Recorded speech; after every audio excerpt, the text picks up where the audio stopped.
Before this video begins, I just want to ask you one more time to please vote in the Valley Awards. The link is in the description, and if you're watching this video on the day that it came out, voting ends tonight. I'm aiming to cut it off at 12 midnight EST, about 12 hours from when this video goes live. There's a chance it might be up for longer. I might miss that deadline, but don't risk it. Don't count on it. Vote now. I really appreciate it. I was also just checking comments in my YouTube Studio app, and I saw that we hit 20,000 subscribers, so I wanted to take the time to quickly thank you guys. Your support genuinely does mean the world, and it's crazy that this little second channel that Ty and I made to dump our thoughts on has become bigger than both of our main channels even combined. It's just a crazy thing to think about. Thank you so much for sticking with us and watching all this time. I really do appreciate it. With all of that being said, greetings everyone. Welcome back to Blade Bias. Today, we are taking an updated look on the Dao Reblade for the Vulp by Seeth Designs. Now, this is a product that has been completely changed by the power of context for me. To be completely honest with you, when I ended that first impressions unboxing video, I kind of thought, okay, this is going to be another thing where I have a lukewarm opinion. I have a few things nice to say about it, a few things not great to say about it, and it just kind of ends up being a nothing burger. Okay, cool. But I learned things over the last week that have helped me see this product in a completely different light. And I want to explain to you all the process that I went through. So if you missed that first video, you'll essentially see me opening up this Reblade made by Seeth Designs for the Vulp and trying to answer one simple question. Does it fix the Vulp? You see, I'm not someone who typically partakes in Reblades. I genuinely enjoy experiencing a balisong the way the producer or the manufacturer wanted me to.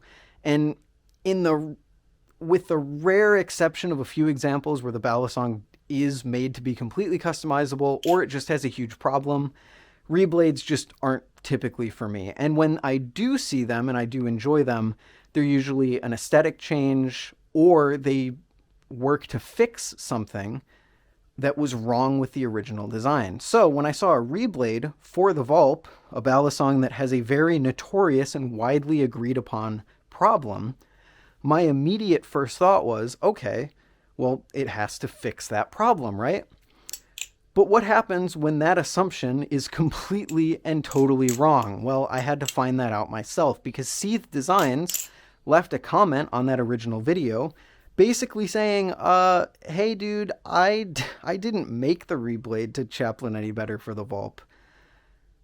And that kind of rocked my whole world. So basically Seeth said, I started out on a squid trainer. It's a more blade bias balisong. It's something that doesn't chaplain very well. I never had, because of how I was used to chaplaining, I never really had a problem chaplaining the original Vulp. So when I made this Reblade, it was far more to bring the weight distribution and the overall balance of the blade more to my specific tastes rather than to fix this problem that I didn't have. And that kind of flipped everything on its head for me because I was looking at this as something that was a bandage or something required to fix the Vulp, when that was never the intention of the creator at all. You see, the actual intention was to, as I said, change the weight distribution, the balance profile of the blade itself to bring it into Seeth's personal preferences, which he mentions is more, he likes fanning. He likes a little bit more of a neutral or blade biased feel because of where he came from and where he started on his balisongs. He also likes a lot of momentum. He says specifically, high momentum neutral balisongs are my preference. So that's what I set out to do when I made this Reblade. And that is completely fair. I also had a problem with the cost because when you really look at it, the Dao Reblade is a $20 to $40 Reblade for a $60 balisong that requires you to tune your own bushings and go through this giant headache in order to actually flip the balisong, all of which you could just spend that money on something more expensive and get a better experience anyway because that core problem with the Vulp hasn't been fixed. Until someone made a great point that you could probably, and I don't know this for sure, but based on how Nibali's markets this product, I'm pretty sure you can do this. You can just buy a Vulp 360, which is a cheaper version of the Vulp that doesn't come with a blade, buy one of these Reblades, and then put the Reblade on the Vulp handles, which should totally work because they made Vulp 360 converters to go on to normal Vulps, so it only stands to reason that the opposite could also be true, and you could have a Balisong that looks way better if that's your preference for the same price as a Vulp. That was a lot. My brain is going in a lot of different directions in this video. Let's continue. So, my mind has been changed. Why exactly?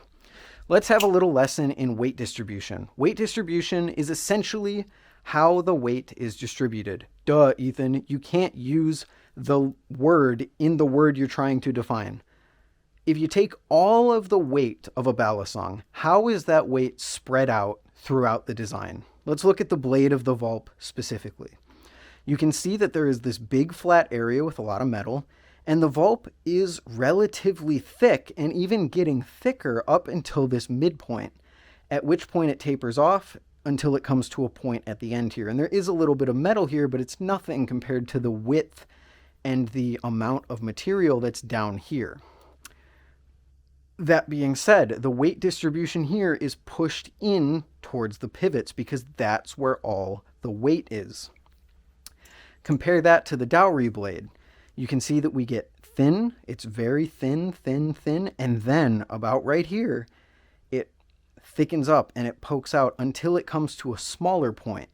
On this Balisong, that weight is technically a little more spread because it has a lot of weight down here, but because this is thicker up here and this is still a lot of surface area, there's also a lot of weight here. This effectively pushes the average. If you were to average up where all the weight is, it takes it from somewhere in this area and pushes it more towards the end of the handle, making the blade more tip weighted. And that feeds into Seeth's personal taste for Balisongs because he mentioned he likes fanning. And I do have to give it to you, the Dao does fan better than the Vulp. I actually kind of enjoy how it fans. Now, elephant in the room. If you're going to buy the Dao Reblade because you don't like how the Vulp flips and you want to fix its fundamental issues, this is probably not the product for you. If you understand what it is and you want that difference, or this was another good point that was brought up to me, not brought up to me. This was another good point that I was thinking about. This is a relatively cheap and easy way to get into modding because what I mentioned before with, you have to tune the bushings and it's this whole headache. Some people aren't going to see that as a headache. That's actually something that they want to do. It's like someone buying a shitty car to fix it up and have as a project to drive in the future. That build up, that work is the payout to the final product. And this is a super cheap and efficient way to get into that, especially if you go the Vulp 360 route. And I really respect that, honestly. It's not my thing. I definitely prefer my Balisongs to be pretty out-of-the-box flippable. But if you're someone who wants to get into bushing tuning or changing the look of your blades or feeling how a different weight distribution can change the fundamental flipping principles of what you're flipping, this is a really cool value proposition. I can't lie. The Dao blade ends up being a product that I originally didn't like, but have ultimately come to respect. Is it something that I would go out of my way to purchase? Probably not. The balance I can really only describe as doing the opposite of what the Teflon Vulp did. The Teflon Vulp feels like a different Balisong than the Vulp from the ground up. It almost feels more handle biased. It sticks to your hand better. It just doesn't want to fly away as much as the original Vulp does, and that leads the Teflon Vulp to just feel overall better and a little bit more handle biased. The Dao Reblade kind of pushes that in the opposite direction.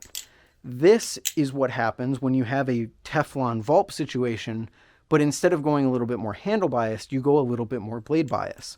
there is more tip weight. It does fan better. And to his credit, it chaplains a tiny bit better to my preferences because I also like that tip-weighted momentum carrying property in my, what am I saying? I like ballast songs that are a bit more tip-weighted, that carry a bit more momentum in their blades. So this does ultimately end up being a flipping positive for me over the standard Vulp. Is it enough to go out of my way to spend $20 to $40 on and then tune everything? Probably not, because I am not the intended audience of that. I don't enjoy fidgeting with ballasongs and small little bushings and sandpaper as much as other people do. But that's okay, because this ultimately isn't a product that everyone is looking to get into. If this is something that you think would be down your alley, it probably will be. But if you just want to get something that makes the Vulp better or fixes some of its issues, you're better off looking elsewhere. So ultimately, I like it, especially when you combine the fact that you get a pretty cool blade shape, you get a false lie blade that you can actually sharpen if you wish, I guess, for the Vulp if that's something that you're looking for, and the fact that Seeth even goes out of their way to give you like specific bushing tuning size ranges for what's going to feel better, along with the fact that this purple one that he lent me is genuinely tuned better than my original Vulp ever was. It's a pretty interesting proposition, especially if you consider the Vulp 360 as a thing. So, does it fix the Vulp? No, but it wasn't meant to, and it is my fault for interpreting it that way. This serves to be a really fun little entry point into modding or reblades or anything else like that. And if you just so happen to have the same preferences as Seeth, where you prefer a more tip-weighted momentum carrying blade, I think there's a chance this might really be up your alley. But if you're someone like me, I would rather just have a different ballasong altogether. Huge thank you, by the way, to Seeth Designs for sending out both of these blades for me to hang on to. Those are mine. They were sent to me for the purpose of these videos, but any and all opinions presented in this video were my own. I'm sorry I'm saying this at the end. There was so much in this video.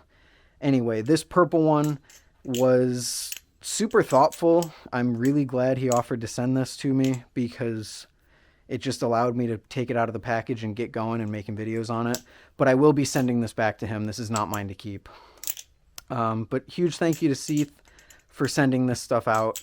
Huge thank you for leaving a comment that basically changed the way that I see your product in a very positive way.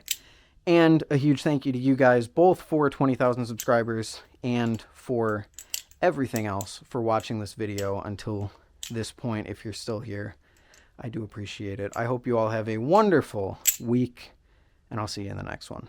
Later.